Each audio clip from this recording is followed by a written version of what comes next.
तेनालीरामाची भेट.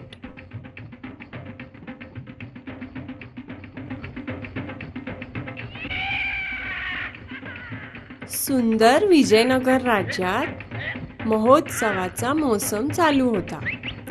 सगळेजण नाचत गात उत्सव साजरा करत होते. दयाळू राजा आपला आनंद सगळ्यांबरोबर द्विगुणित करण्याची इच्छा होती.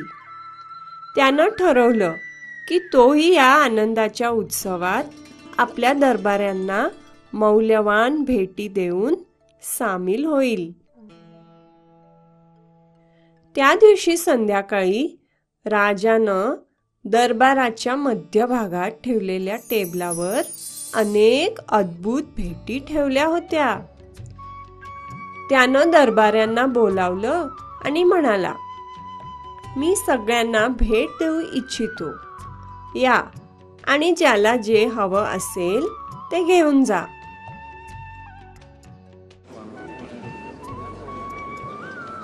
दरबारी अति आनंदानं आपल्याला जी भेट आवडेल ती घेण्यासाठी धावले.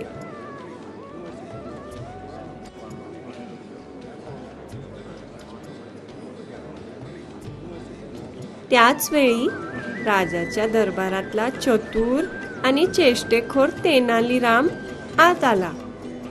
गर्दी बघून तो दारापाशी गपचूप थांबला आणि विचार करू लागला, इथं काय चाललंय बरं?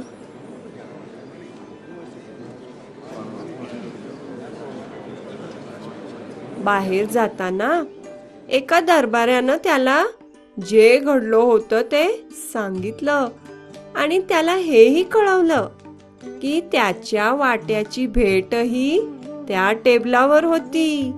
तेनालीनं पाहिलं की त्याच्यासाठी फक्त एक रिकामी चांदीची ताटली उरली होती. तो गपचूप टेबलाकडे गेला, ती ताटली उचलली आणि एका रेशमी रुमालानं ती झाकली. हे बघून सगळ्यांना फार आश्चर्य वाटलं.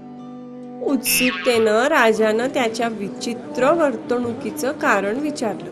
तेनालीनं उत्तर दिलं, मला आपला मान राखायचा आहे. आणि ते तू कसं बरं करणार? राजानं चकित होऊन विचारलं. तेनालीराम समजावून सांगू लागला, महाराज, जर मी रिकामी ताटली घरी नेली तर लोकांना वाटेल की राजाकडं धन कमी आहे.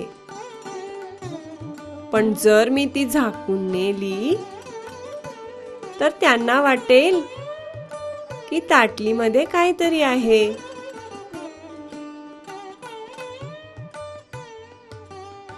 राजा त्याचं उत्तर ऐकून प्रसन्न झाला होता. तो म्हणाला, तुला माझ्या नावाची आणि कीर्तीची किती काळजी आहे रे तेनाली. आता तुझी ताटली घेऊन इकडे ये बघू. तेनालीनं आज्ञा पाळली.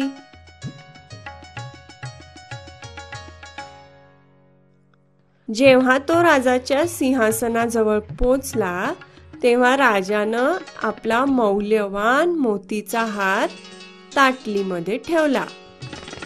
मग तो स्मित करत म्हणाला, घे, आता तुझी ताटली रिकामी नाही ना तेनाली.